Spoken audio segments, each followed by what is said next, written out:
Alléluia. Maheno tsara ve tsika am'izao fotoana zao. Izy izany maheno, avy azadolany maheno zao.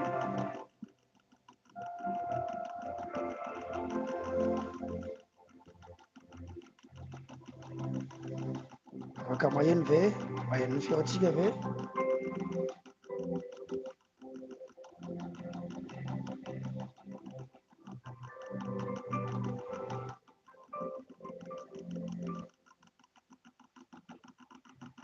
ya marina fa mivantana amin'ny youtube koa ny fandaratsika am'izao fotoana zao a vantana amin'ny youtube sady mivantana atao facebook atso izy amin'ny youtube zao izy a atso izy youtube am'izao mahita tsara tsika atso izy amin'ny youtube mazava tsara atao amin'ny tablette ko ato ato izy amin'ny youtube dia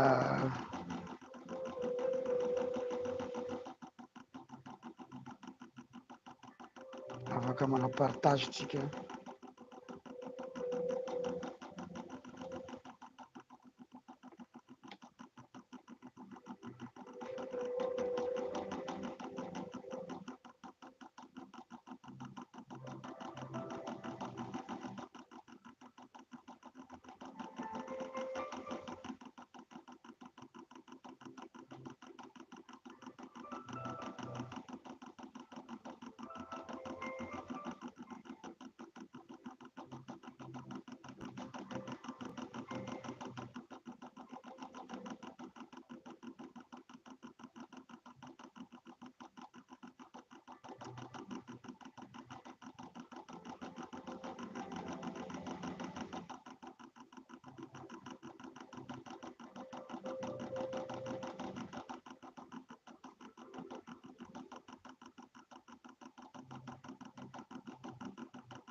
afaka manao partage sady tsika afaka mifampiarahaba isika ho anatin'izao fotoana izy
Ya, maheno tsara vetsika, maheno tsara vetsika.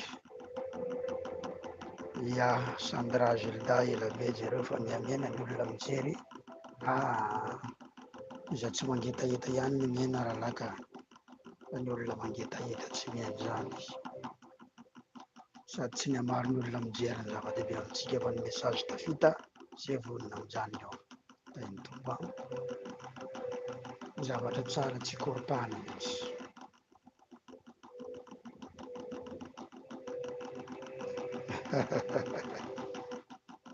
Tsy koropahana ny zavatra tsara.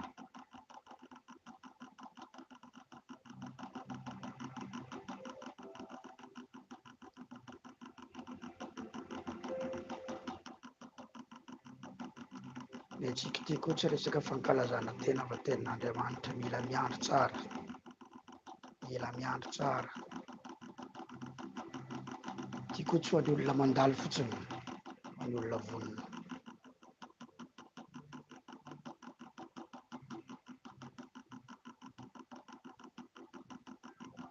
Tsy mitovy manko ny olona mankalaza tena reny dia maikamaika dia akory ity zany tsy sitrapony olona no atao fa sitrapony tompo. Miandry tsara amin'ny sivintsika ny manomboka, izay mangetaheta no mijanona fa zay jerijery fotsiny tsy ho amin'izay tsika, tsy ho amin'izay tsika.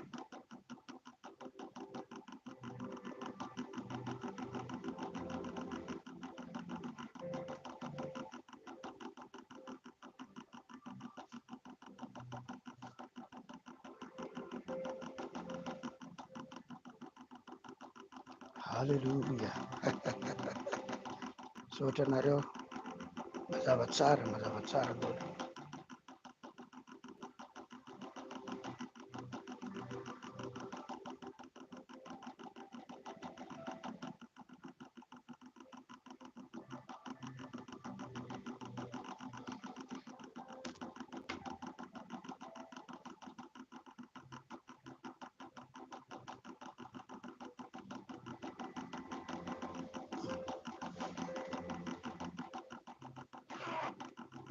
Alléluia.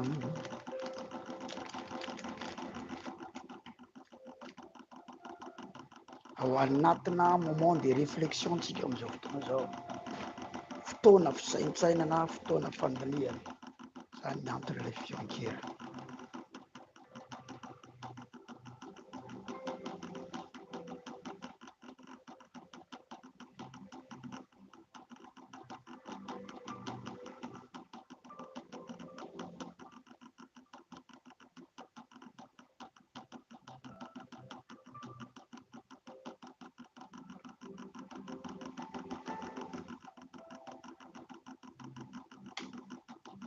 Ny teknisianina azafady mba tsy hiala ato anatin'ny trano.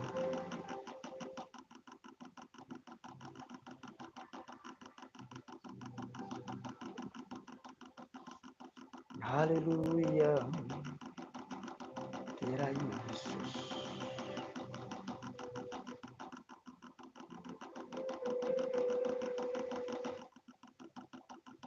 Ny teknisianina.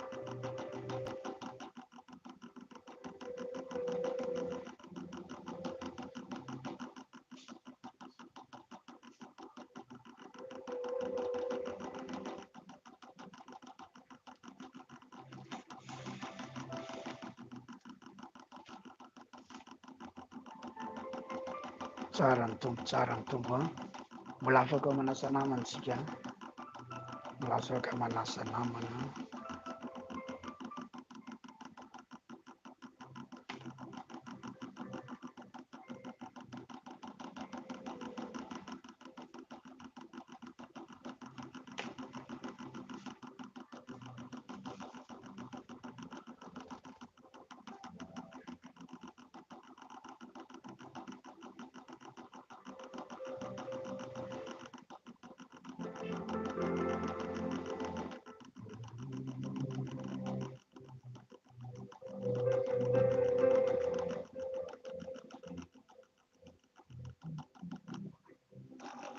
Sandrata Jesosy.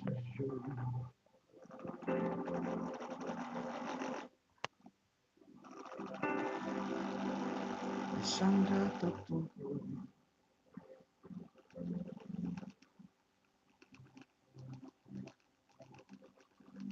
Sandra Jesus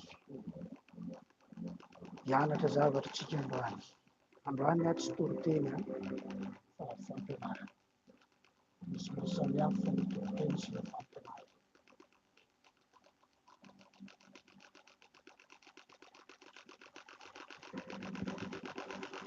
This was some young from the attention of Fontenara.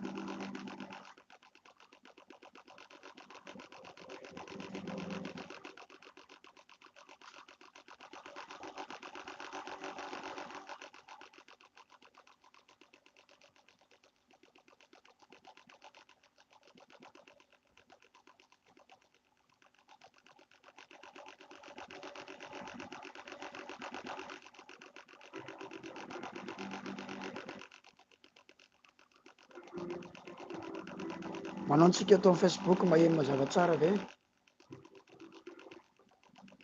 Mazava tsara ny feo, sary aloha mazava be, feo mazava tsara.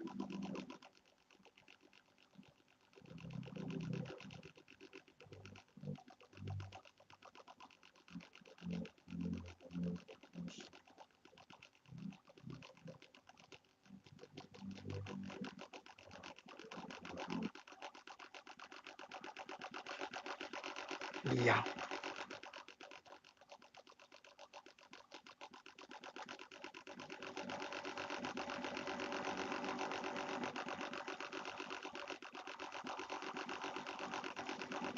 Manomboka antsika.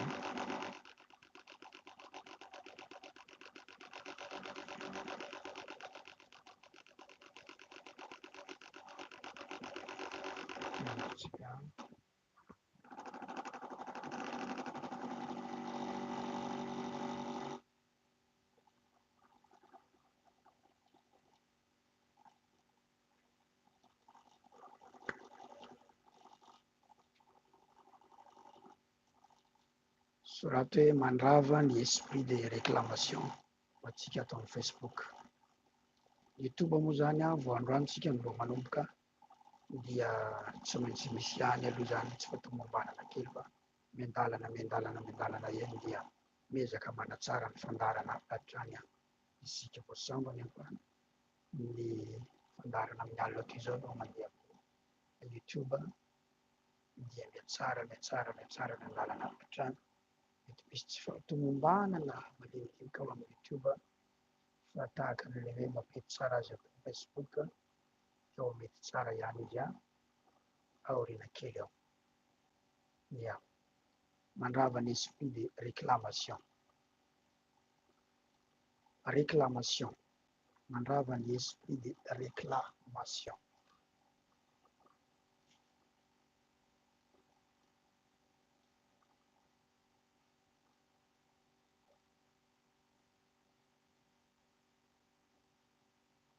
Tsika rehetrarehetra ao rabaina manokana daholo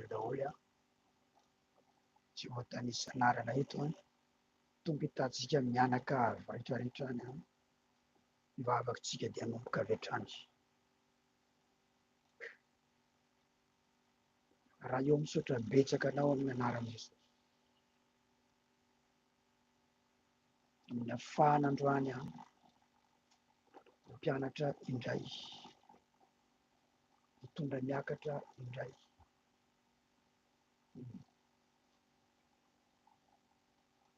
Ianao dia nilaza amin'ny apokalipsy 4:1. Endo nahita ny lanitra mivoha dia misy feo toy ny amin'ny trompetra nanao hoe miakara aty dia asehoako anao ny zavatra ho avy rak'izay. Hoento miakatra izay ahitana ny zavatra ho avy. Hoento miakatra izay ahitana ihany ilay fahitana avy aminao. Tantara faharoa 2:5 dia nilaza. Nitady an'Andriamanitra Iozia tamin'ny andron'ny Zakaria izay nafantatra ny fahitana an'Andriamanitra. Tamin'ny andro nitadiavany an'i Jehova dia nambilina izy. Tompo malala. Ao ambadiky ny fahitana dia misy etaeta tetady an'Andriamanitra. Rehefa tsy nisy fahitana ny seho loatra tamin'ny androny Ely mpisorona ao amin'ny Samuela voalohany toko 7, 1:1-4 ao, naalana ny tenin'i Jehovah ary tsy nisy fahitana ny seho loatra, dia nanaram-po tamin'ny fitondrantena maloto ny olona, isan'izany i Ofniasy Fineasy, satria tsy nahita avy tamin'Andriamanitra intsony ny olona, tsy nisy fahitana avy tamin'Andriamanitra. Rehefa tsy misy fahitana dia atondraka any amin'ny fanaovan-dratsy ny vahoaka. Tompo hoento mahita izahay, fa ny fahitana no atsapana an'Andriamanitra izany. Ny fahitana no atsapana an'Andriamanitra tangible tsara, amin'ny anaran'i Jesosy. Amen.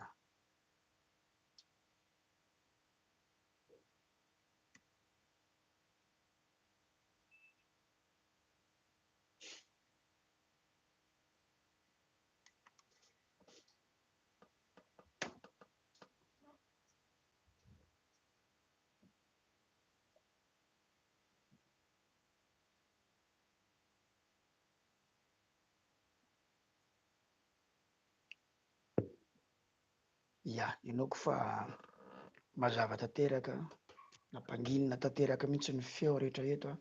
Mazava ty. Inoko fa tsisy feo ankoatra ny feoko, feona feon-kirana janona, feona ventilateur na janona, feo ampirairy ihany no hoenitsika amin'izao fotoana izao raha tsy diso.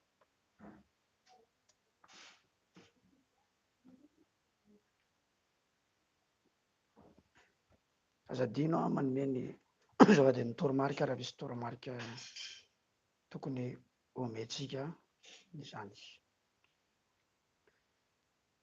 Mandrava ny esprit de réclamation. Inona le hoe esprit de réclamation?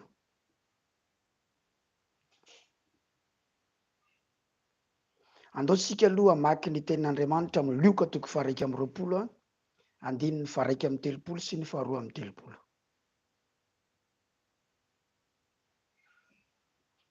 Ary ny tompo, ry Simona, indro Satana efa nilofo nitady anareo, ho kororoiny toy ny vary. Nefa izaho nangataka ho anao, mba tsy ho levona ny finoanao, ary rehefa mbebaka ianao dia ampahirezo ireo rahalanao. Misy olona itenenan'Andriamanitra manokana eto dia i Simona. Jereo tsara fa ohatry ny hoe misy mampiavaka ny Simona amin'reto rahalany.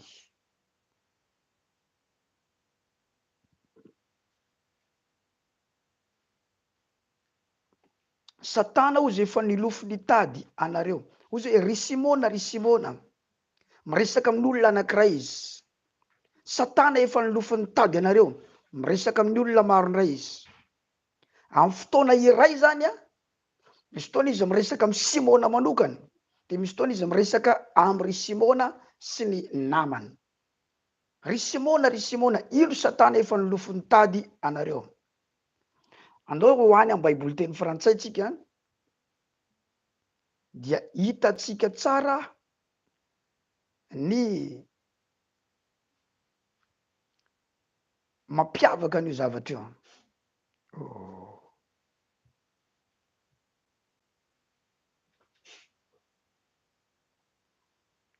Lioka 22 fa tsy 21, 31. Oui, le Bible. Le Seigneur dit, Simon, Simon, Satan vous a réclamé. Miresaka amin'ny Simona izy, sady miresaka amin'ny zareo rehetrarehetra ny apôstôly, pour vous cribler comme les froment. Mais j'ai prié pour toi. Jereo tsara, izy tsy niteny j'ai prié pour vous, fa j'ai prié pour toi.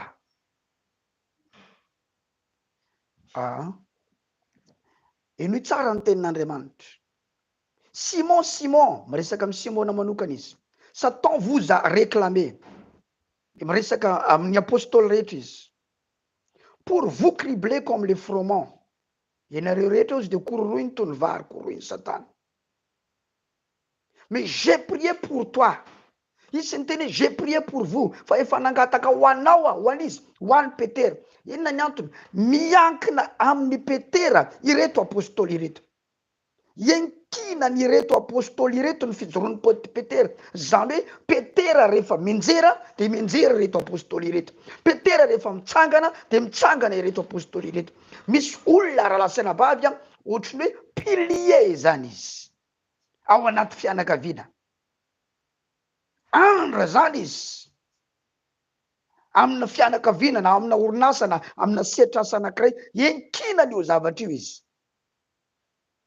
Raha poto zany izy dia ilay eo afovoany mihitsy zany hoe ilay trano s'appuyer aminy bebe kokoa raha oharina amin'ireo poto maro samihafa. Misy karazan'olona na dia mianjera za tsy mampianjera ny hafa, ary na dia mitsangana tsy matafatsangana ny hafa. Fa misy karazan'olona iankinana olona maro izy. Ry Simona, io Satana ikororoka anareo izy. Ianao zay manaraka amin'izao fotoana izao, azadino fa raha mitsangana ianao, tafatsangana ianao amin'ny fiainana, tafatsangana ianao amin'ny fanompoanan'Andriamanitra, dia misy olona maro be miara tafatsangana aminao. Fa rehefa menjera ianao dia misy olona maro miara menjera aminao, satria iankinan'olona maro ianao, iankinany zavatra maro ianao. Simon, Satan vous a réclamé pour vous cribler comme les froment, mais j'ai prié pour toi, afin que ta foi ne défaille point, et toi, quand tu seras converti, affermis tes frères. Amin'ny fianjeranao manko izy dia hianjera daholo ireo rahalahinao ireo. Fa zaho izy nangataka mba tsy ho levona ny fonanao, ary ianao tena voakorokany tokoa. Fa rehefa avy ianao mibebaka, dia rehefa mibebaka ianao dia atsangano indray ireo rahalahinao ireo, ampaherezo indray ireo, satria ianao tena miankina aminao izy ireo. Ny hafananao dia tena manafanana izy ireo, ny herinao dia manome hery an'izy ireo. Dia izy ireo tsara taty aoriana taty rehefa tafaverina tsara tamin'ny tompo i Petera, dia i Petera no nitsangana voalohany tamin'ny fotoana nilatsahan'ny fanamasina tamin'ny apôstôly rehetra sy ny fiangonana ny mpianatra marobe tao Jerosalema. Dia Petera mihitsy no nitsangana teo anatrehan'ny jiosy hoe zay tsy mamo araka ny lazainareo. Tanao zany, izy no anisany andron'ireo rehetrarehetra ireo. Raha lasana-bavy mitandrema tsara amin'izao fijoroanao izao, fa misy olona maro be tafajoro noho io fijoroanao io, ary mitandrema tsara amin'izao fijoroanao izao. Fa raha ianao menjera dia misy olona maro be miara menjera aminao. So dia mba ianao le iankinana fianakaviana, so dia mba ianao ny iankinana zavatra maro, so dia mba ianao no iankinana sehatrasa anankiray. Raha lasana-bavy malala. Zay aloha zany lesona voalohany hitako eto, dia misy karazan'olona matanjaka kokoa noho ny hafa. Misy karazan'olona manana vesatra kokoa noho ny hafa, ary zany no nahatonga ny Jesosy izy tsy niteny za ivavaka ho anareo, satria na reto sasany reto izy na dia ho tafatsangana, mbola miankina aminao foana reto ka za tsy ivavaka ho anareo fa ianao no entiko mambavaka. Fa ianao fotsiny rehefa tafatsangana dia mitsangana ireo, ka tsisy antony ivavahako anareo rehetrarehetra fa ianao no nangatahako vao tafatsangana. Ahoana amizay le hoe réclamation? Ino Satana milofo nitady anareo, dia Baiboly teny frantsay Satan vous a réclamé. Ny atao hoe réclamation dia fitakina, na hoe fitarainana tsy manaiky, fitakina, takina, mitaky zavatra zany ianao, na hoe mitaraina tsy manaiky ianao hoe za tsy anaiky, zay ny atao hoe réclamation. Ahoana ny fisehon'iko réclamation io tamin'ny Petera? Tamin'ny Petera dia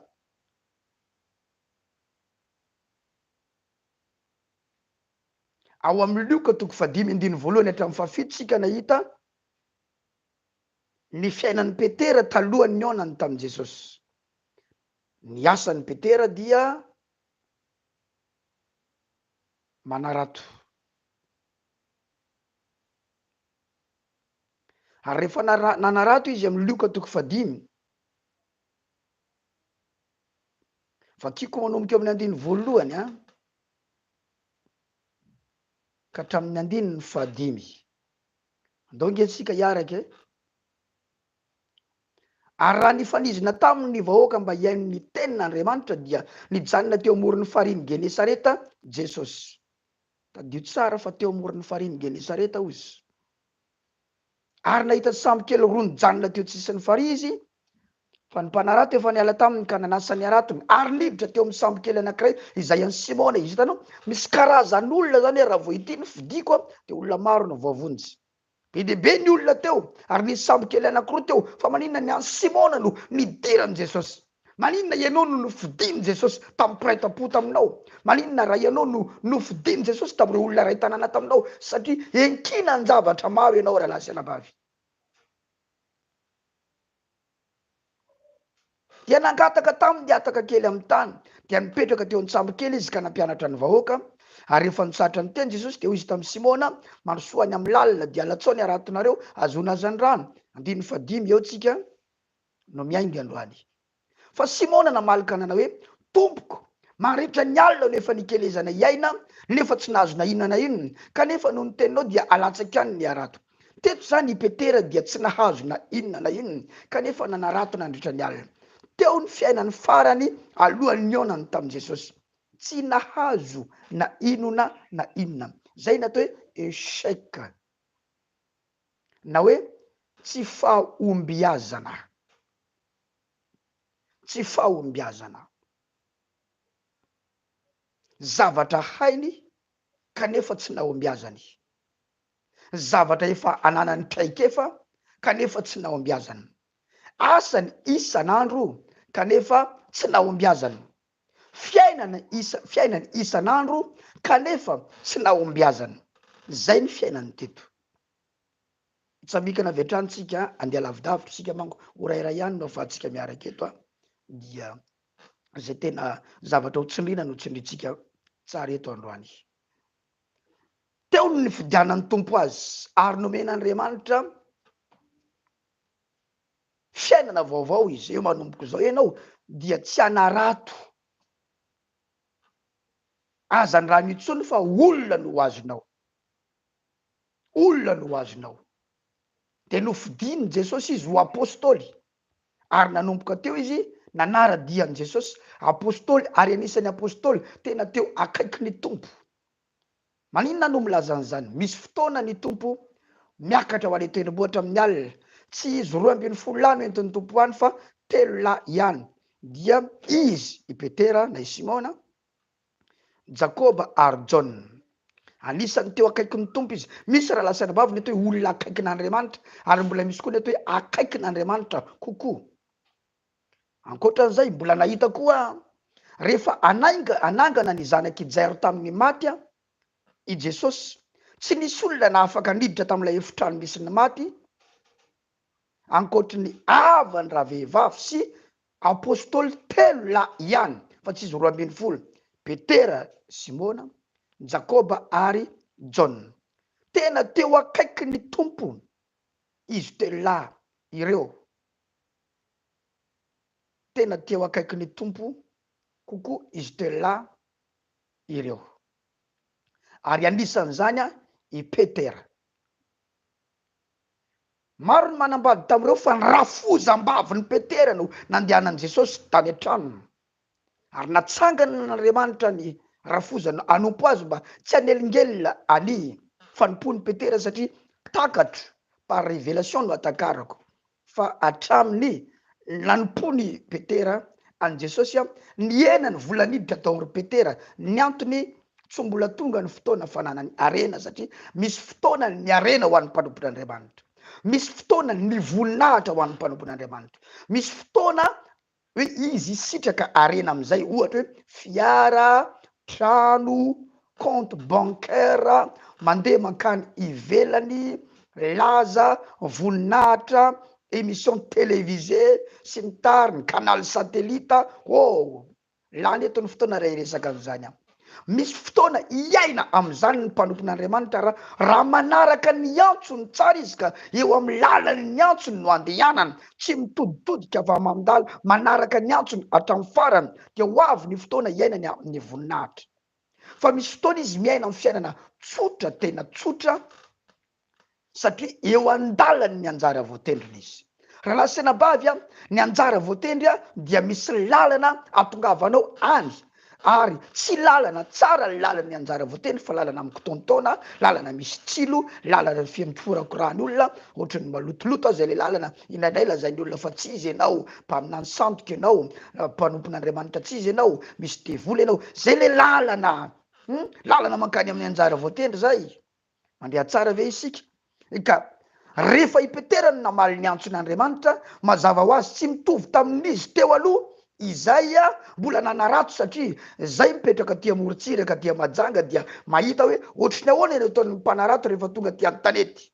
Itangorona ny mpivarotra trondro, flaozy majanga, avy ao Mahabibo, avy ao tsara mandroso, ataoko tononiko tsara le toerana amizay miaina tsara ny zavatra resantsika eto. Tonga daholo ny mpivarotra trondro, mpivarotra flaozy majanga, manantona azy eo ary mividy trondro, dikan'izany mitondra vola izy mandeha mody amin'ny vady aman-janany.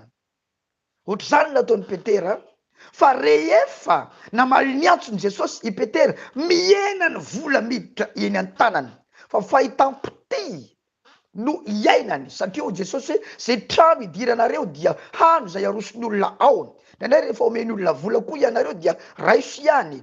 Tam'izany angamba no poiran'le toeny kristianina tsy mandafa nomezana satria tsy nanana loharanom-bola itsony izy. Mazava ho azy fa i madamo Petera izay zatra nandray vola dia somary niatrikatrikady, ary rafozan'ny Petera izay anaterany vadin'ny Petera trondro 3 kilao na 4 kilao na 5 kilao matetitetika, tsy ninana trondro rehefa herinandro na 2 herinandro na ray volana. Dia mety manome saina ny vadin'ny Petera, ahoana le rangahy vadinao ny tao miova, mba mampidi-bola ihany ve izy iny, to miaraka am'le rangahy iny isanandro izy ary tsy vitan'izany fa misy fotoana i Petera tsy matory ao an-trano fa any tendrombohitra miaraka am' Jesosy. Zasura fa nanenjika any Petera ny rafozam-baviny i Petera dia teo no fahitako par révélation nataona raritsy sitrapanafody, tsy sitrana ratsy Jesosy mba tonga azy hitodika am' Jesosy ka rehefa mitodika am' Jesosy izy itsodranony madame Petera am'izay sy Petera ataovy tsara ny fanompona fa tena tsara ny tompo.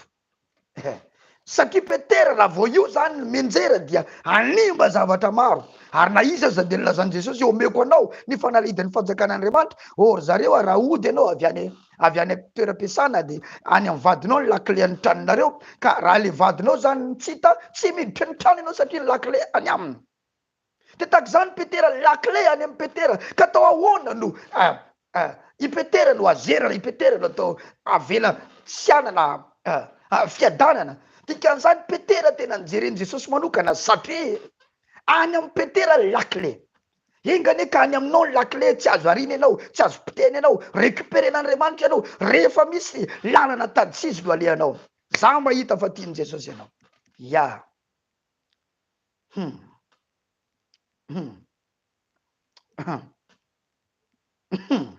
Zany hoe Petera tsy ampy vola fa Petera milamina amin'ny fiainana. Petera tsy de ampy loatra ny vola fa Petera milamina amin'ny fiainana. Fa misy raha lasalabavy ny hoe fotoana n'Andriamanitra am'izay, ary rehefa eo akaiky ny fotoana vao tena sarotra ny lalana. Hitanao ny naissance rehetrarehetra dia tsy moramora na hoe ny fahaterahana rehetrarehetra satria rehefa ho teraka ny anjara voatendry de tena mafy ny lalany. Ayayayayayaya, rehefa ho teraka ny anjara voatendrinao eo vao tena sarotra, tena mafy lalana. Ohatra ny vehivavy rehefa hiteraka mikorontana ny any anatin'ny taova rehetrarehetrany, mivilambilana rehefa mandeha, ary ny zaza rehefa teraka dia maloto le zaza. Sasa ahongana aza ny sasany, ahongana ohatran'izao mihitsy, sasany rehefa tsy mitomany felana, rehefa avy eo mbola karohana koa ny any anatin'ny vehivavy indraindray rehefa teraka hitanao tsy mora ny fiterahana. Ary enao zay manana anjara voatendry lehibe, rehefa kaiku teraka io anjara voatendrinao io na io destinenao io, tsy mora ny miteraka anio, tsy mora. Ity fiangonana fanahy ny voninahitra ity zao dia teraka tamin'ny 28 septembre 2013, fa lazaiko anao tsy mora no niterahana an'ity, tsy mora. Ohatra ny zaza voateraka maloto, ny zaza rehefa teraka maloto, dia sasana, diovina, de tahaka zany any koa naloto ty fiangonana ity tamin'izy voateraka. Ny zavatra tsara rehetra maloto amin'ny fotoana aterahana, tsy mora zany hoe faterahana izany. De rehefa ho teraka am'izay le maha-apôstôly lehibe any Petera, ho tanteraka am'izay le hoe fanalahidin'ny fanjakan'Andriamanitra omena azy, satria ny promesse ho Jesosy hoe omeko anao, zany hoe zavatra avenir le izy, zavatra ho avy le izy, omeko anao ny fanalahidin'ny fanjakan'Andriamanitra, fa izy miaraka isanandro am' Jesosy io tsy mbola azo le izy. Tsy mbola azo le izy.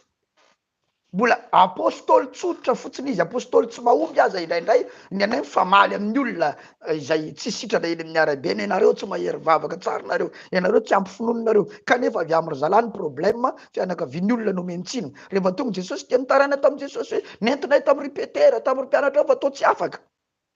Aty amin'ny sisisiny Jesosy vao mikorige an'izay hoe ianareo ranamy fa dianina, fa iny tsy hitafavoaka anareo raha tsy fivavahana sy fivadikanina, fa tsy ny havan'ny olona no menareo tsiny rehefa tsy sitrana le andro be.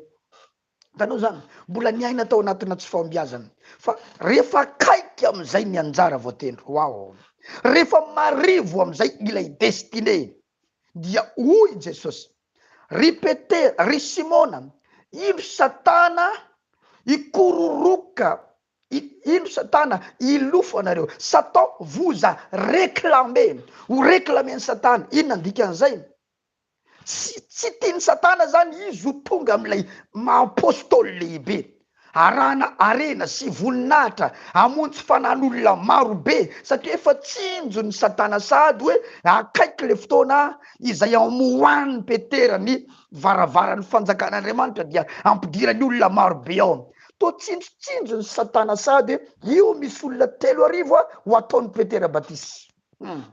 To tsinjotsinjo ny Satana sady io misy olona malemy ambavadiny tsara endrika. Satana tsy mpaminany fa Satana mare fofopofo no avinao, ary zany no mahatonga azy te hisopatra anao. Zay mahatonga azy rehefa misy olona ho ampiasain'Andriamanitra dia tadiavin'ny Satana tazomina ao anatina fitondratena maloto, ao anatina fazaranatsy, any amin'ny fitiavam-bola, any amin'ny fitiavam-behivavy, any amin'ny fitiavan-dehilahy, any ivona, satria reny ny fofofony destinéan'ny olona io, fa ho atsangan'Andriamanitra, ho ampiasain'Andriamanitra dia fatorany ao anatina fiainana zay tsy atongavany amin'ilay destiné.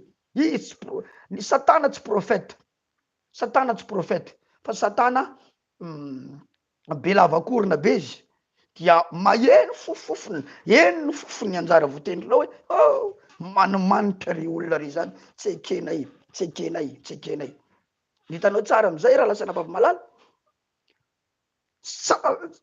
tsinjo ny Satana hoe io Petera na dia atao an-tranomaizina aza dia mbola misy anjely mamoaka. Satana lay Petera lay inébranlable, tsy azo ozongozonina, instoppable, inarrêtable, tsy azo ajanona, efa kaiky lay anjara voatendry. Dia eo am'izay izy mireklame hoe ry Simona, verina manarato ianao, ry Simona, verina tsy mahazo ninina ohatran'ny tamin'ny voalohany ianao. Zany hoe averiny Satana eo am'le fiainan'ny olona teo aloha ilay olona. Zay ny atao hoe esprit de réclamation. Fa maninona no esprit? Satria Satana no manao azy.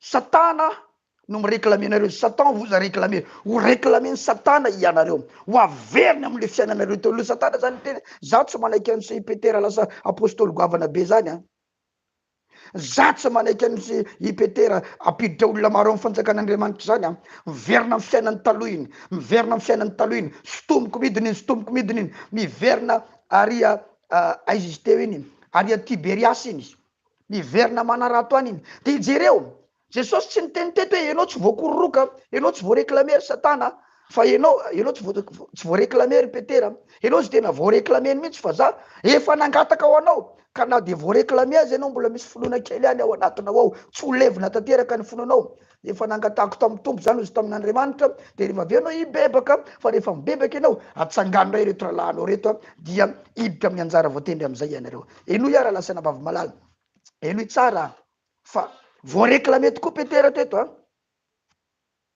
amen jereo tsara eo amin'ny Jaona toko faraiky amby roapolo andininy voalohany hatramin'ny fahatelo fa alohany amakiko ny andininy voalohany hatramin'ny fahatelo dia jereo tsara ngera lasana bavy averiko le lioka toko fadimy andininy voalohany hatramin'ny andininy voalohany any ary raha ny fanisina tamin'ny vahoaka mba ihain'ny tenin'Andriamanitra dia nijanona teo amoron'ny fariny Genesareta Jesosy taizany nisy anisy Simona teto nisy andro Jesosy sery Simona teto teo amin'ny farihy anankiray Genesareta Jauna 21:3 rehefa afaka zany dia niseho tamin'ny mpianatra indray Jesosy teo amoron'ny ranomasiny Tiberias teo amin'ny fariny Genesareta izy tamin'io fotoana voalohany iny tamin'ny aonan Jesosy tamin'ny voalohany eto indray izy eo amin'ny ranomasiny Tiberias averiny eo amin'le rano nisy azy tamin'ny toerana samihafa io fa naveriny eo amin'ilay nahitana azy tamin'ny voalohany miverina ary amoron-drano ary ianao fa any ny fiainanao sisy an'izany apôstôly zany amoron-drano ianao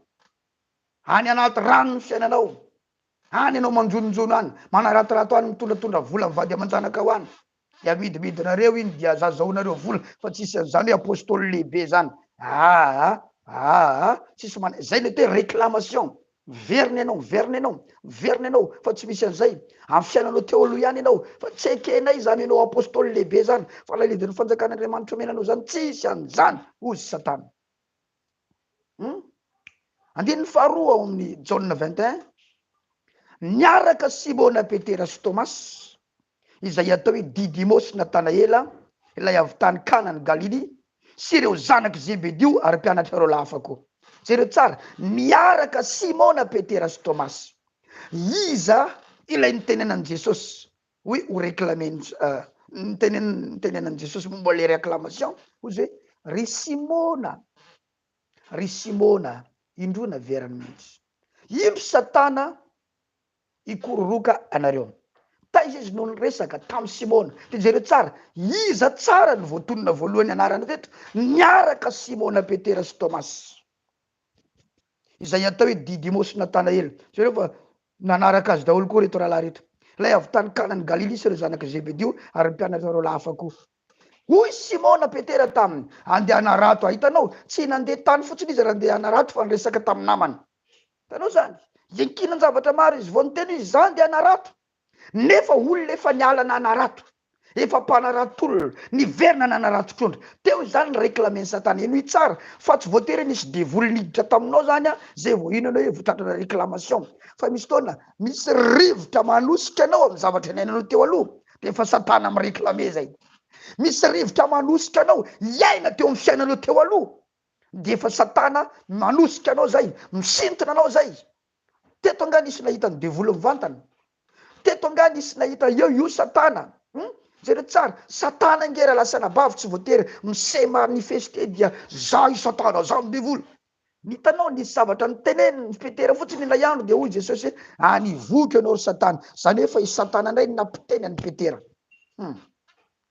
de hoy Jesosy anivoky ianao ry Satana eto indray de hoy Simona Petera tamin'ny andeha anarato efa i Satana zany io mitarika azy sy mitondra azy io indray miréclame azy ilay olona nitenenany Jesosy hoe sambatra ianao Simona Barjona fa tsy nofo aman-drano naneo anao an'izany fa nraiko izay any an-danitra le olona nitenenany fanamasina tao anaty teto voaréclameny Satana raha lasy anabavy aza mireharera manana ositra aza mirerera felo hery na mpanaovan'Andriamanitra fahagagana na maroka demony fa mbola azon'ny satana reklamena na manahoana fampiasan'ny tompo anao, azony reklamena tsara. Zay le mahatonga antsika mila miambina tsara, mila mailo tsara, mila manetry tena tsara, mila mijery tsara ny etahany fanahintsika sao de efa mahatratra ny réclamation ary isika io. Sao mba efa miverina tsikelikely am'le fiainantsika teo aloha, am'le zavatra nilantsika teo aloha, eo am'le toetratsika teo aloha, am'le fiainantsika teo aloha. Tsy voatery hoe ino isy de volo velona miditra tany anatin'ny vatanao, fa ny signe zany hoe tratrana réclamation ianao, manomboka tetodika am'le zavatra inainanao ianao, manomboka te hiverina am'le zavatra nilanao ianao, manomboka manimanina am'le zavatra nilanao ianao. Fa ozy Simona hoe zany de anarato de ozy reo andeha hiaraka aminao koa zay, reo le raha lanino lazain'i Jesosy rehefa mibebaka ianao de ampahirezo ny raha lanao.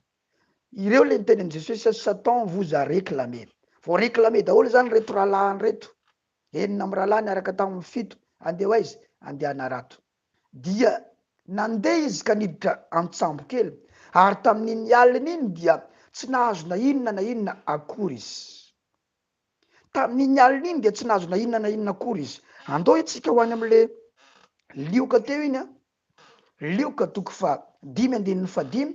Fa Simona namalaka nana hoe tompoko mandritra ny alina no efa nikelezana iaina nefa tsy nahazo na inona. Zay le lioka 5:5 teo le Petera voalohany vao hitan'i Jesosy. Nandritra ny alina ozy nikelezana iaina nefa tsy nahazo na inona. De zareo tsara rehefa ny réclamen'ny satana izy zareo raha zareo amin'ny andinin'ny Jaune 21:3 de io indray ny baiboly ary tamin'iny alina iny de tsy nahazo na inona akory izy. Tanao le fiainany taloha iny ny tonga fiainany. Zay ny atao hoe esprit de réclamation. Satana mamerina anao eo amin'ny fiainanao teo aloha. Tsy sery ve Petera? Tsia. Tsy sosotra vai Petera? Tsia. Petera aza no anisany be finoana kokoa sady mirehatra kokoa noho ireo apôstôly rehetra ireo satria tsy nisana andeha teo ambonin'ny rano na tsy Petera na dia nilentika azy izy. Za tsy masaha manao ohatran'ny nataon'ny Petera, tsy masaha ohatran'ny nataon'ny Petera tonga dia rano be am'izao zay hita io tsy rano dia niveokoveoko anaty sambo izy de efa mitaingina avary nandeha 2 pas 3 pas 4 pas angambany izy zay vao nilentika. Dikan'izany Petera ty zany tena mahery setra be amin'ny finoana kanefa Petera teto vao réclamé. Petera teto vao réclamé. Hitanao rahalatsanambavy feno zava-miafina ny fiainana. Fiarahana amin'ny tompo mila fanitry tena tsara ary mila fandiniha tena lalina. Fa na ty apôstôly lehibe ty aza dia tratran'izay réclamation izay. Tafaverina nanarato, tafaverina tam'le fiainany teo aloha. Ary raha tsy nahazo ninina izy tamin'ny voalohany de tsy nahazo ninina koa izy satria le fiainany taloha mihitsy io niverenany io satria ny réclamen'ny satana. Ile devolony roa isan'andro ihany ny réclamé azy. Io devoly nitsakitsahany satria efa nisy fotoana ngereo nandeha nideran'ny tompo na iaho ndray tena misaotra anao zay tompo fa na ny démonie aza nanaiky anay no ny anaranao. Ny démony tonga de nipotipotehany razalahy, nitsakitsahany razalahy tena nataony nitarainany jalina may mihitsy fa teto satana no réclamé azy ianao averinay amin'ny fiainanay teo aloha. Ka jereo tsara eo amin'ny fiainatsika eo raha misy fiainanao teo aloha manomboka hitanao hoe tady tafaverina eo ianao, izay ny atao hoe réclamation satanique.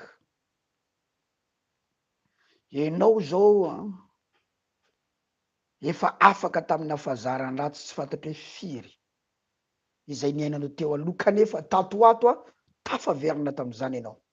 Na miady mafy ianao fa tady isintona anao io zavatra io, réclamation io. Réclamation réclamé ny satana hoe anay ianao. Fa ahoana ianao no andeha amin'ny destiné anao. Hitanareo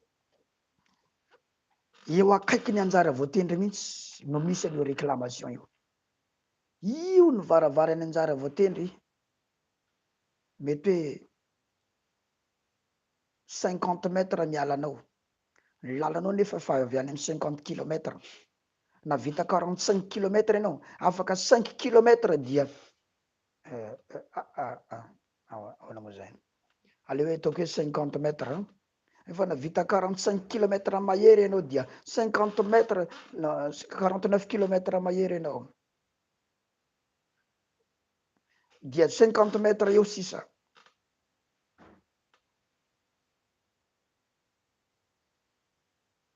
50 mètres eo sisa tsy atongavanao eo am'izay eo zavatra eo mareklame anao misy aminareo zao reklame ny satana ny tokantrano korotany koa miverina tsy manambady anao mare célibataire ianao miaraka am'le zanako roa telo fa korotany ko nareo miverina mipetraka oatrany ray aman-dreninao ianao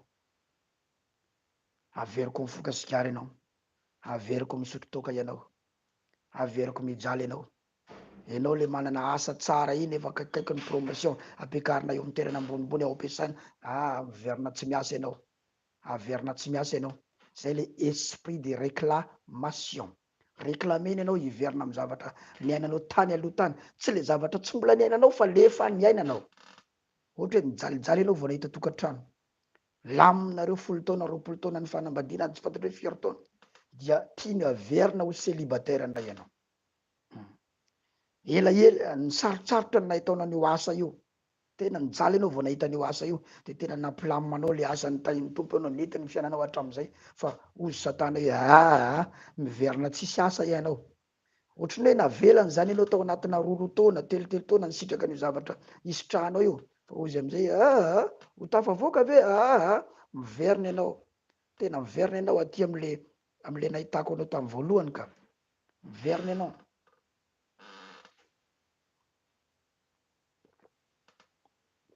ary jero tsara fa misy amitsika manonofy an'le fiainatsika tany aloha tany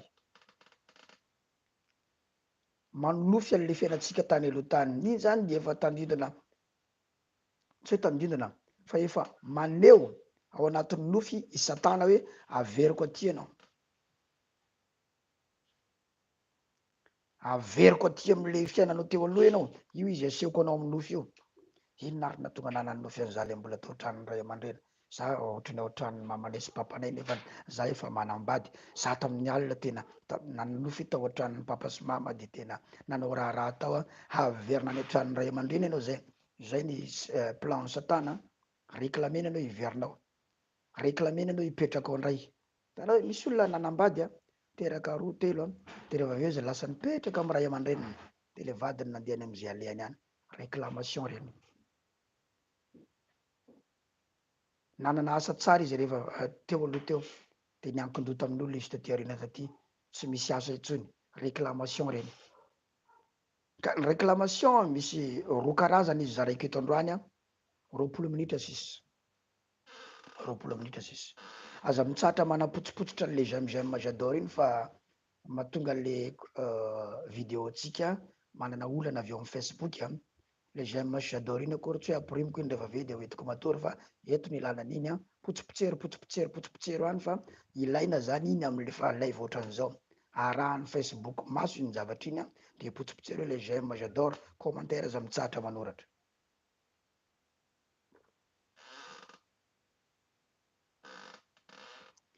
misy ny atao hoe esprits territoriaux de misy koa ny atao hoe esprit familier ireo esprit anankiroa ireo no matetika mireklame olona ny esprit territoriaux dia fanahy avy amin'ny tany misy ianao fanahy avy ao amin'ny rano misy ianao ary ny olona tamin'io tany nisy ianao io zany hoe avy amin'ny village nisy ianao ny fianakavianareo dia nanana fiainana mitovitovy daholo ianao nefa ny tafavoaka ny ala tao ianao ny tafavoaka ny ala tao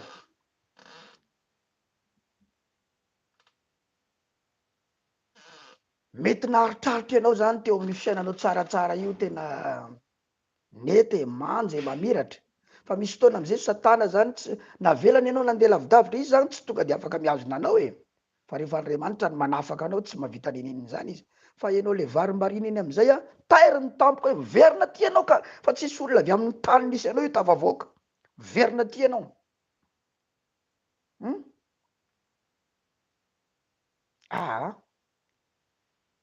nisy esprits territoriaux tao Egypte tao ka natonga ny zanak'Israely tamana tao. Zanak'Israely inge tamana tao Egypte. Josefa ny tonga voalohany tao Egypte tamin'ny zanak'Israely. Josefa araka ny profesia nomenany Abraham hoe ovahiny amin'ny tany zay tsy azy ny taranakao. Amanaraka manome verset tsy izy dia ao ampahoriana efajato taona izy rehefa afaka ny efajato taona dia ivoaka hitondra rembevavy izy ary tsaraiko ny firenena zay ny azonazy. Dia i Josefa ny tonga voalohany tao dia nafarany amin'izay ny rahalahiny sy ny ray aman-dreniny dia nipetraka tao Egypte tao. Dia rehefa tao Egypte tao reo i Farao ny filazany mpanjakany Egypte. Farao tsy anaran'olona fa filaza ny mpanjakany Egypte. Na izy mpanjakany Egypte dia Farao ny filaza azy. Farao manana ombiasy ary ombiasy mifeny tanana ny Egypte ray manontolo. Na itsika fa misy ombiasy tao.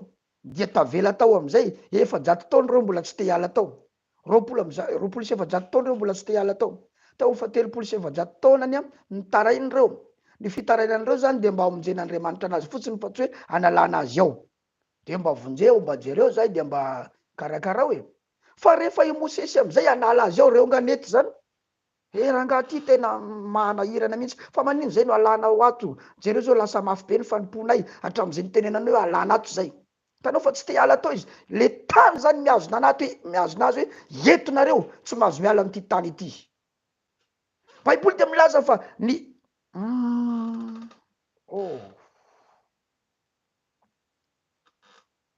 isa maraina i Farao dia manantona ny ranonely. Misy zavatra tonga ao fanako sao andao fa tonga dia fa jerentsika avetrana.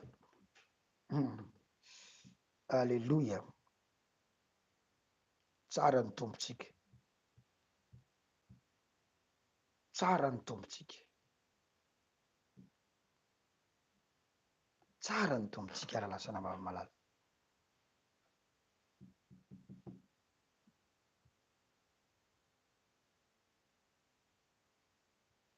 Misy meny ve amin'izao fotoana zao?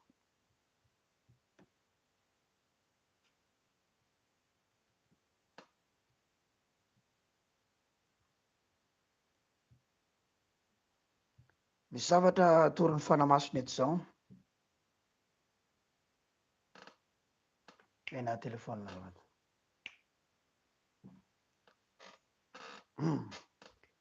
Araho tsara zany zavatra resako zany fa misy fanahy amin'ilay tanàna miazona ny olona tsy hiala amin'io tanàna io mihitsy hoe nareo tsisy tafavoaka zany nareo fa etonareo tsisy mahazo tafavoaka zany nareo fa eto ianareo.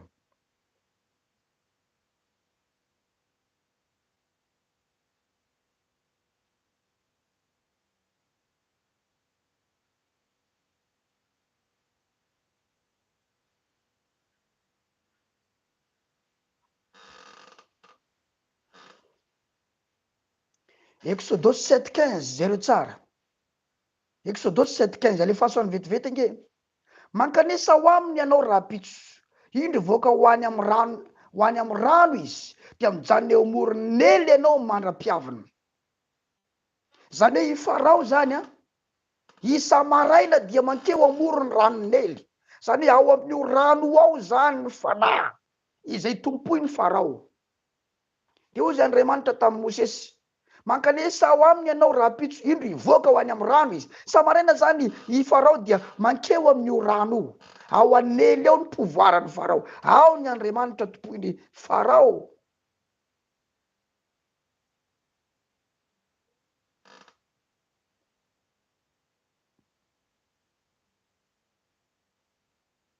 Ao zay.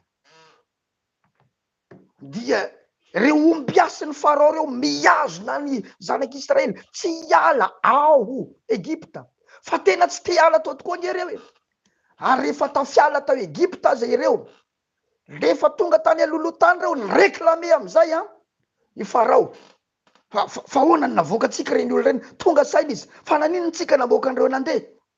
Fa hoana inona na tonga tsika namoaka andreo? Miazakazaka indray izy, amerina andreo. Hitanao, enao zany tsy avelan'ny Satana fotsiny ho tonga amin'ny destiné anao zany. Fa mitady fomba hisintomana anao hiverina izy. de nenjehana indray izy de rehefa nahita an'izany ny zanak'Israely inona indray ny tao an-tsainy tokony tsy niala tany Egypta rangatsika jereo zao ranomasy teo alohantsika Farao tamy manenjika atsika fa nga tsisy fasana tany Egypta tany no atytsika anefitra atytsika no faty vonondreo tsika androany te hiverina any izy.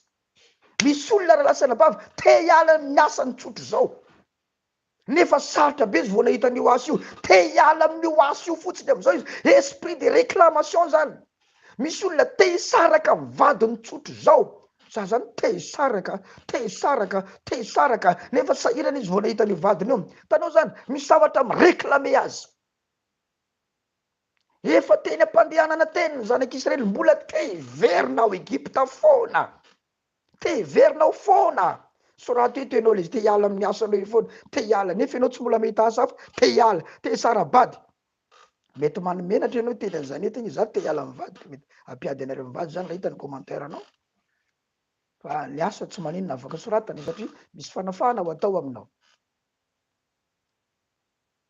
Eny ampandehanana eny te hiverina de izy tany Egypta tany iny mba nisy tongolo e mba nihinana trondro e mba nihinana hena nge zay tany e mba nihinana an'izao tanao adinony zany izy nijaly be tao fa izy nihinana tongolo ny tadidiny adinony fasiahan'ny Farao tao sy izy nandevozan'ny Farao fa izy nihinana saosy ny tadidiny te hiverina am'le fiainany teo aloha satria ao misy rano mireklame azy misy fanahy mireklame azy ao Egypta ao miverina tianareo ka ny esprit de réclamation misy natao esprit territoriaux izay miazona an'le olona am'ilay tanàna ho amina fiainana anankiray ka tsy avelany isy tavavoaka ny olona amin'io tany io na olona amin'io tanàna io. Ry lalaina Nancy Mirela za anatin'izany pasteur misy taona te hisaraka ho azy zany zay vao izy teo fa lasa niakatra any ambony any izy teo te hisaraka ho azy zany zay vao mazava dikany androany ianao anatin'le te hisaraka ia fa mazava aminao izy anany tsy azo anao tsony zany amin'ny anaran'i Jesosy andao nge tsika hijery fa misy fanahy mipetraka amina tanàna na mamatotra tanàna 15 minutes sisa dia hijanona isika zareo fa maro nareo tratrana or lasy zandry koa tratran'izay marina loatra zany dada za matetika mihitsy tratran'izay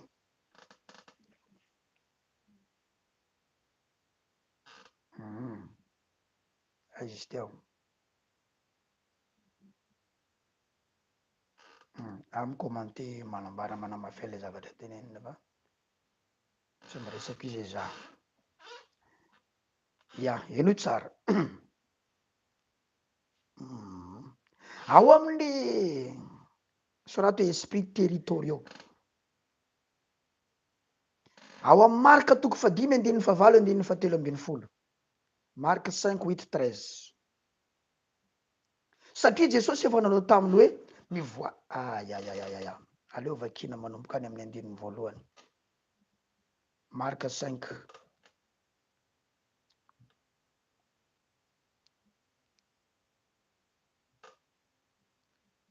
misy miany ve azo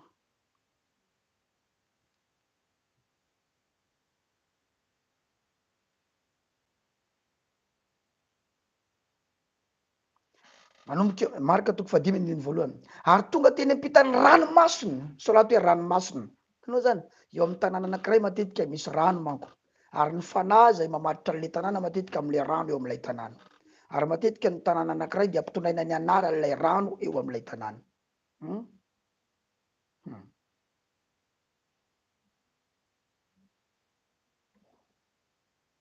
ohatra fotsiny zao vatomandry inona mahatonga an'izay vatomandry zay ao am'le rano masina ao misy vato mandry misy vato ao mandry samy miteny daholo hoe anara-tanàna le rano am'le tanàna no mitondra ny anarany ohatra zao farafangana io zao mahatonga ny anaran'le farafangana farafiaingana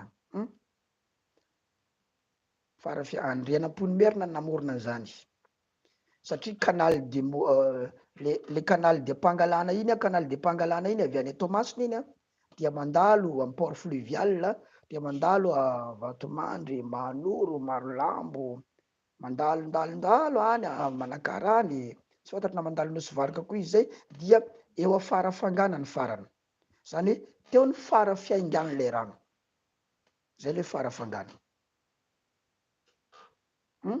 Zany hoe ny fanahy avy am'ilay rano no fe alay tanàna.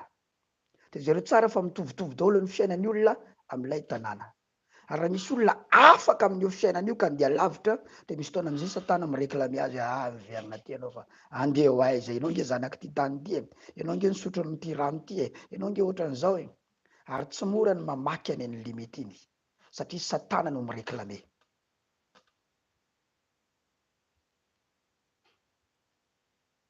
Ao zay. Ary tonga teny ampitany ranomasina tao amin'ny tany Gerasena izy reo. Ranomasina le rano teo Gerasena le tany teo. Ary noho niala teo Tsambokely izy niaraka tam'izay de nisy lehilahy azo mipana maloto nivoaka avy teny amin'ny fasana ka nifarena taminy. Fa nitoetra tao amin'ny fasana izy. Ary tsy nisy olona nafatotra azy itsonina dia tamin'ny gada azy. Fa efa nafatiny matetika tamin'ny gada na ny tanany na ny tongony, nefa ny gada tamin'ny tanany no tapahany ary ny gada tamin'ny tongony torotoroiny fa tsy nisy olona nafolaka azy. Ity lehilahy ty zany azona fanahy maloto ary nifatorana ny tanany, nifatorana ny tongony. Ny hevitra zay satria ny tenin'Andriamanitra dia manana ny atao hoe sens figuré, misy ny sens propre, misy ny sens figuré. Ny sens propre dia ny heviny voalohany, sens figuré dia ny heviny ara-panahy. Manana an'izay ny tenin'Andriamanitra. Ka lay sens figuré zany hoe le tanana voafaritra sy tongotra voafaritra de hitany le olona amin'io tanàna io voafaritra ny tanany, zany hoe tsy matsangan-javatra, tsy mahavita zavatra. Le tongotra voafaritra, le tsy lasa lavitra amin'ny fiainany, satria ny tongotra ny natao andeha, tsy lasa lavitra izy amin'ny fiainany, tsy de mahavita zavatra zany ny olona amin'ilay tanàna. Andiny fadimy, ary mandrakariva n'andro na alina dia nitoetra teny amin'ny fasana sy teny tendrombohitra izy ka ninananana sady nitety tena tamin'ny vato. Zany any amin'ny fasana io zany misy fanahy ihany koa miazona azy, misy karazana fanahy miazona olona eo amina toerana anankiray zay tsy tiany akory fa dia miazona azy eo le fanahy. Sisy fanonona hitan'i Jesosy teny lavitra izy dia niazakazaka ka niankoka teo anatrehany sady niantso tamin'ny feo mahery hoe moa fa ninona kosa senao Jesosy zanak'Andriamanitra avo indrindra, ampianianiko amin'Andriamanitra ianao aza mampijaly ahy. Satria Jesosy efa nanao taminy hoe mivoa am'ty lehilahy ity ry fanahy maloto. Zay ny atao hoe prière de délivrance. Na ny tena marina aza tonga de déclaration avy hatrany fa tsy vavaka eo, tonga de commande zany io baiko, mivoa am'ty lehilahy ty ry fanahy maloto. De nanontany azy Jesosy hoe iza moa no anaranao, ary izy namaly hoe legiona ny anarako satria maro izahay. Ianao tsara ny toyany 10. Ary ny fona mafy tamin'izy mba tsy horoahany hiala am'izany tany izany. Ero tsara. Ity fanahy ty zany dia mipetraka amin'io tany io izy, mamatotra olona amin'io tany io izy, bloqué fiainan'ny olona amin'io tany io izy, mahatonga ny olona amin'io tany io tsy matsangan-javatra, mahatonga ny olona amin'io tany io tsy lasa lavitra amin'ny fiainany. Ary ty tany ity tena tany tsy mivavaka, ty tany Gerasena ity jereo tsara fa nroahany zareo niala teo nge Jesosy. Zareo natahotra Jesosy de nroahany zareo niala teo Jesosy ty tany tsy mila famonjeny ty tany ty, tany fady mivavaka ty tany ty, tany tsy mila n'Andriamanitra ty tany Gerasena ity. De teo le fanahy zany nangataka tamin'i Jesosy hoe raha roahanao zay ataonay ahoana moa no hanohitra anao fa ianao tsy resinay, fa zay kosa mba mangataka hoe aza roana hiala am'ty tany ity zay. Zay le hoe esprits territoriaux, mamatotra olona am'ilay tany. De misy amitsika tratran'izay, zareo ny olona ray tanàna aminao any anga misy tafavoaka, zareo ny olona ray tanàna aminao fa nga misy manambady, zareo ny olona ray tanàna aminao fa nga misy mba manana fiarana, mba matsangana trano, na hoe mety matsangana trano izy fa tsy mahavany tokantrano, mety mahavany tokantrano izy fa tsy mahavany karena, mety vary lavo amin'ny taoka ny zanany na ny tsy fantatra hoe piraita-po aminy na mifamono reo, le fanahy am'ilay tanàna mihitsy no mampitranga an'izany zavatra zany. Ka raha misy olona raina tafavoaka avy amin'io tanàna io, rehefa lasalasa lavitra de réclamen'ilay fanahy am'ilay tany am'izay hoe miverina ianao a. Ary misy aminareo manonofy an'ilay tanàna misy ianao any ambanivohitra any foana, manofy ny fasana misy anareo, manofy an'ilay rano any amin'ny tanànanareo, manofy an'ilay sorato zay mahazo anao, manofy an'ilay vohatra kely misy anareo, manofy an'ilay tranobongo kely nitaizana anareo, manofy an'io foana ianao, mireklame anao zay ilay tany hoe miverina ty anao, mireklame anao zay ilay tany miverina ty anao, mireklame anao le fanahy ao am'ilay rano zay le tsara. Ity no mba fangatahany Satana mba nekeny Jesosy. Eo amin'ny 1:1. Ary nisy kisoa maro andiany zay nandrasana teny akaiky mitendrombohitra, ary nifona taminy ireo ka nanao hoe alefaso zahay ho any anatin'ny kisoa mba hiditra any aminy. Izy zany tsy te hiala tao fa leo rangahy zay am'ry kisoa ry de mba ampidirao zay de mba eto amin'ity tanàny ty any zay no mipetraka satria ny fanahy tsy manam-pitsarana raha tsy efa ao anatina zavatra. Zay mahatonga anazy misy fotoana ao anaty hazo izy, ao anatina biby, ao anatina tsy fantatra hoe inona. 2:40 dia nekeny Jesosy. Ary ny fanahy rehefa nivoaka dia niditra tao anatin'ny kisoa, ary io kisoa andian'ireo nitratrevatreva teny amin'ny antsana ho any amin'ny ranomasina ka dia maty tany amin'ny ranomasina izy. Zay re tsara, nankaiza le fanahy niditra tao anatin'le kisoa, fa le kisoa nankaiza nandeha tam'le ranomasina eo am'le rano am'le tanàna. Mazava ho azy moa fa ny fanahy tsy maty, le kisoa maty fa le tsy fanahy tsy maty. Dikan'izany le kisoa maty fa le fanahy nijanona tam'le rano. De misy fotoana ny rano any tanànanareo mireklame anao. Tsy lasa lavitra zany izy ka, tsy lasa lavitra zany ny zanaky ty rano ty, tsy lasa lavitra zany zanaky ty tanàny ty. Na de fa manambady ambonimbony azy ianao, na de fa lasa lavitra azy ianao amin'ny fiainana, na de fa tafavoaka azy ianao, tonga ny fotoana midina am'izay ianao miverina ty ianao. Zay no mahatonga an'le hoe mitotongana ny fiainana, mitotongana ny fiainany, midina ny fiainana. Tsy voatery hoe vao nasian'olona tamin'ny famisaviana ianao, fa misy fanahy avy any amin'ny tany misy ianao mitondra anao, mamerina anao hoe miverina ty ianao, vita ianao, tapitra ny fotoana namelako anao andeha fa miverina ianao.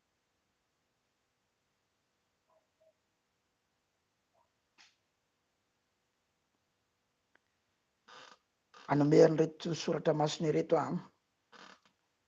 zay fa manokana fotoana manko anaovana délivrance, fa manokana fotoana koa tsika ampianarana. Misy zavatra raha lasana bavy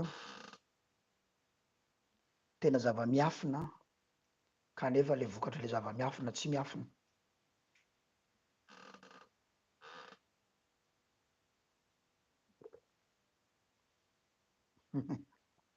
Aza mizaha lera matetika papao zay, tsy mahaza mizaha lera ndray zany zay am'izao. Eny tsara, esprits territoriaux, avereny soratana esprits territoriaux. Efa 10 minitra sisa de 3 minitra, 3 minitra sisa de mijanontsika. Esprits territoriaux. Mpanjaka faharoa 2:19. Ary iny mponina tao am'izany tanàna izany tamin'ny Elisy, Jeriko io. Masina ianao, ino tsara toerana ity tanàna ity? Le tanàna tsara toerana. Tomboka arak'izao hitanao zao saingy ratsy rano, fa le rano am'ty tanàna ty izy tena ratsy. Ary ny tany tsy mampahavany nanaka na tsy mampahavanim-boly. Ty Jeriko ty izy tena tsara arak'izao hitanao zao lelan'Andriamanitra, fa saingy ratsy le rano eto savaty. Ary le olona am'ty tanàna ity izy tsy mahavany nanaka, matimaty zany ny zanaky ny olona io. Jeriko io zay ndray zany ny fanahy miasa am'ty tany ity tamy tao Jeriko, namaritra ny olona tam'le tanàna matimatianaka daholy. Isaky ny mihetsika de misy fahoriana tse, isaky ny mihetsika eny amin'ny rindrina eny, eo amin'ny any eny misy taratasy filazana manjo, faire-part hoe maty ranona dia izay fianakavian'ny ranona dia misaotra ny fiangonana ranona, ny fianakaviana averiananina, zay mpiray tapo ireto avy zay dia ianao naka Jehovah naka Jehovah ny naninona daholo moa tsy haiko hoe Jehovah nanome Jehovah naka isaorana eny anarany reny ny hitanao mameno ny tanàna isaky ny mihetsika fety faty matimaty ny zanaky ny olona am'le tanàna tsy ny olon-dehibe ny maty fa ny zanaky ny olona eo ankizy foana ny maty tsy olon-dehibe ny maty fa tanora foana ny maty am'le tanàna zay ny zavatra fanahy miasa am'le tanàna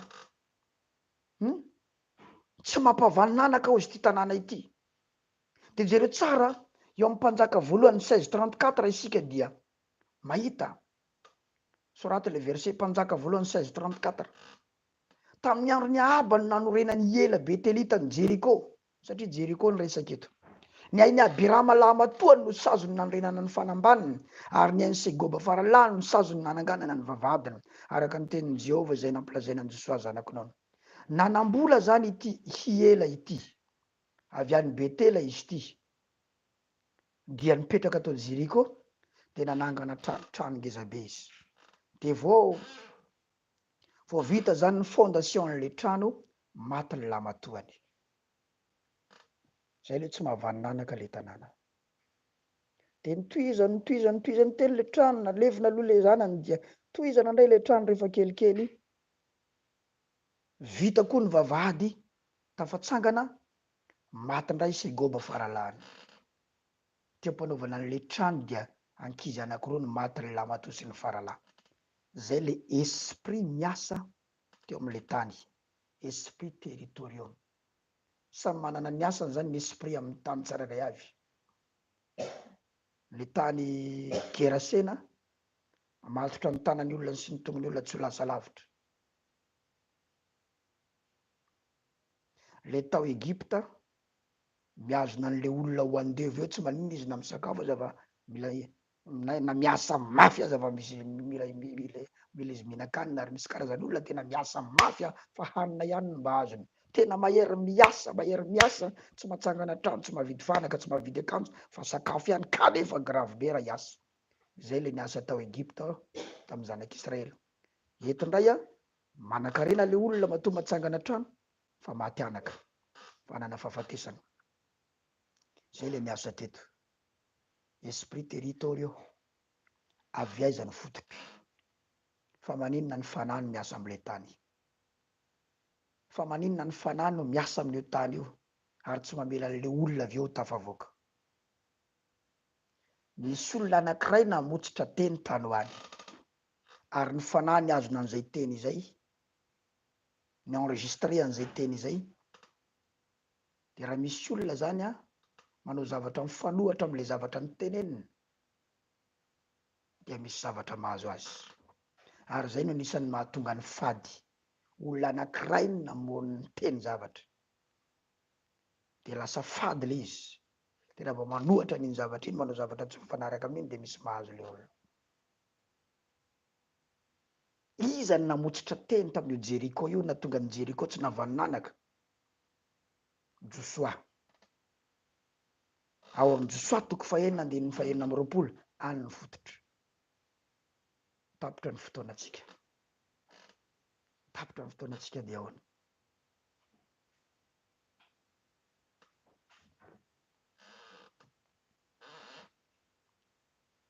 so raha toe tapitra ny fotoanantsika amin'ny valo mihitsy zao amin'ny firy amin'ny folo zao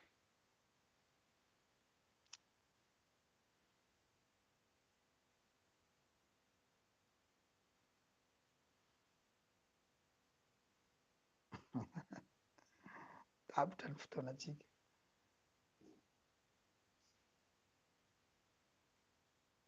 tsodrano ve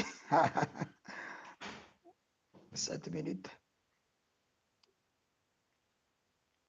izay mangataka 7 minutes ary dia samy manoratra 7 minutes daholo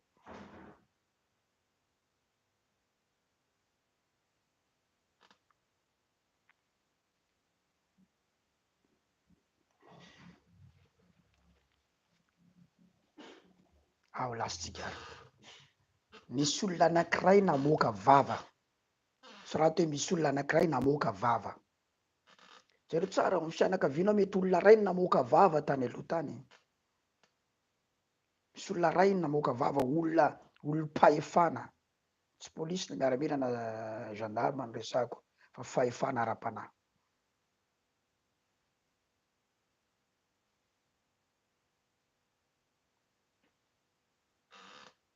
Joshua 6:26 fa maninona tsy mahavananaka io tanànany Jeriko io, ary rehefa nanangana trano tao ela dia matiny ramatony de matiny faralahany.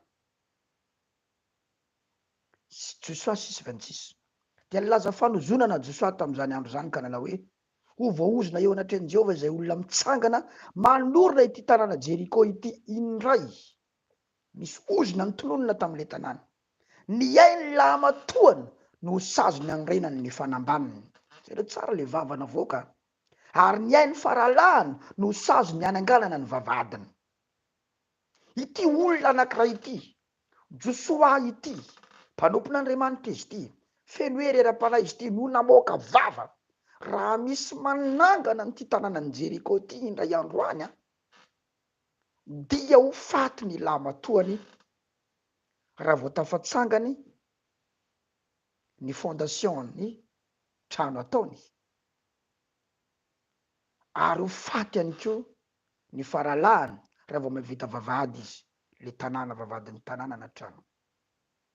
Dia enregistré any amin'ny monde spirituel izany teny izany hoe eo amin'ny tanàna io, ka tsy maty zany na firy taona satria ny teny tsy mba maty ary ny fanahy tsy mba maty. Efa firy taona ty aoriana ty, amananjato taona ny maro aty aoriana ty, nisy mpanjaka efa firy mifandimby vao tonga tany amin'ny fotoana nanjakany Ahaba, ary tamin'ny andro nanjakany Ahaba no nanangana ny ela alay tanàna, fa raha vao nanangana ny tanàna izy maty ny faralahany, maty ilamatoany.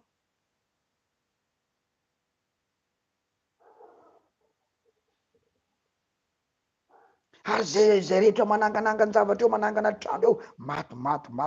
De ozy am'izay ny olona niterana tamin'ny Elisa hoe tsary ty tanàna ty araiky ito zao hitanao zao, satria ny olona eto manam-bola de mahavita zavatra, fa ny olana eto maty daholo ny taranaky ny olona eto. Misy ozony esprits territoriaux mamatotra le tanàna.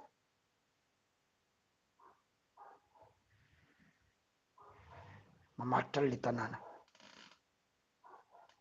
Ary ny vahaolana teto nanantona ny Elisa izy reo, olom-pahefana koa Elisa namahany zany tana izany olana izany tamin'ny alalan'ny teny nalokany vavana.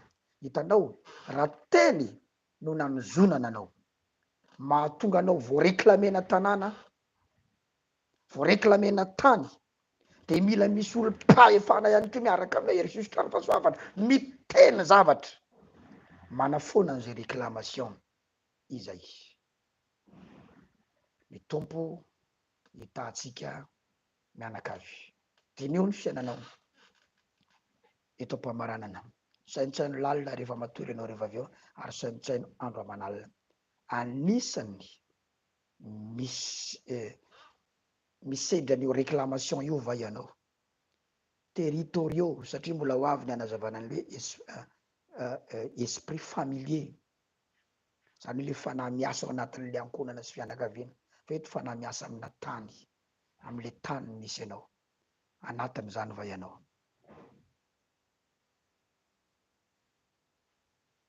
Tratran'izany ka zany va ianao, miady mafy va ianao am'izao fotoana zao, hiakatra amin'ny niveau manaraka io, na hiazona an'le niveau misy ianao, satria misy hery misintona anao hidina izany.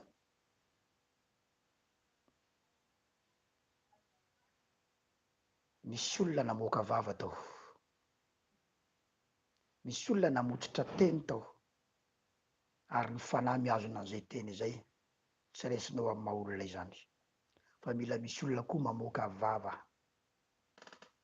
ary misy olona koa mila mamotsitra teny, ary misy olona koa mila milibere hery anafoana an'izany zavatra izany. Izany tsy azonao anaovana tsinitsinina lehilahin'Andriamanitra, fa ny esprit territoriaux teto dia Elisa lehilahin'Andriamanitra no namarana azy tao Jeriko, Zareo tsara taorinany zany Jeriko dia tanàna azo nonenana tsara, na i Jesosy aza dia niditra tamin'ny Jeriko ary nisy an'i Zakaiosy mianakavy tao. Tanàna azo nonenana tsara i Jeriko taorinany namotsorany Elisa lehilahin'Andriamanitra teny, ka ao ambadiky ny famotsorana teny, ao ambadiky ny famotsorana teny, ao ambadiky ny famotsorana teny dia afaka iova ny zavatra misy. Inona ny zavatra takiana any aminao? Inona ny zavatra takiana any aminao?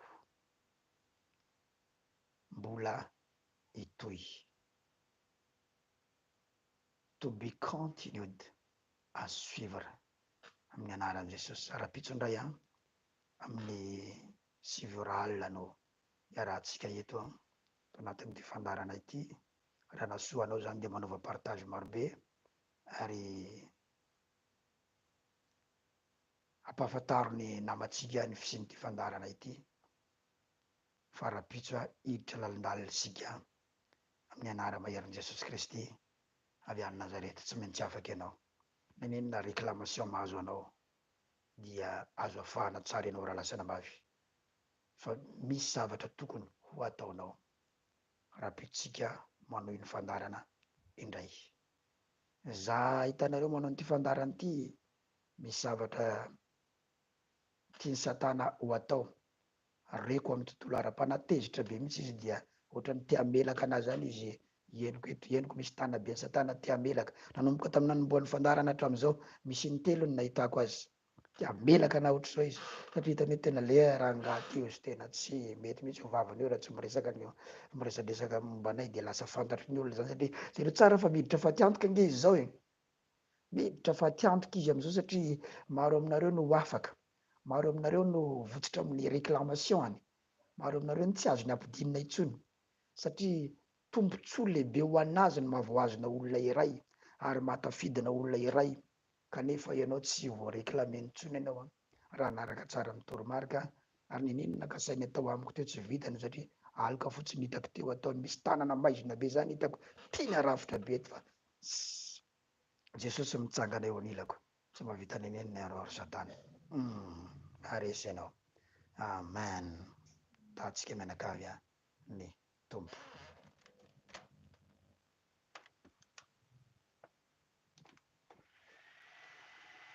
Alleluia.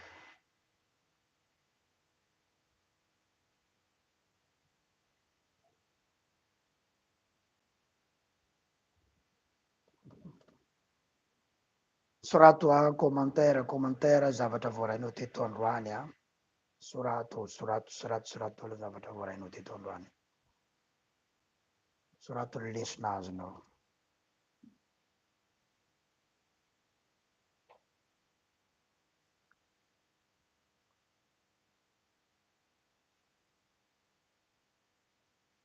Rapitso maraina amin'ny 4:35 miara-mivavaka tsika ora iray tsy angato.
resitsika raha-pitsondray tainana.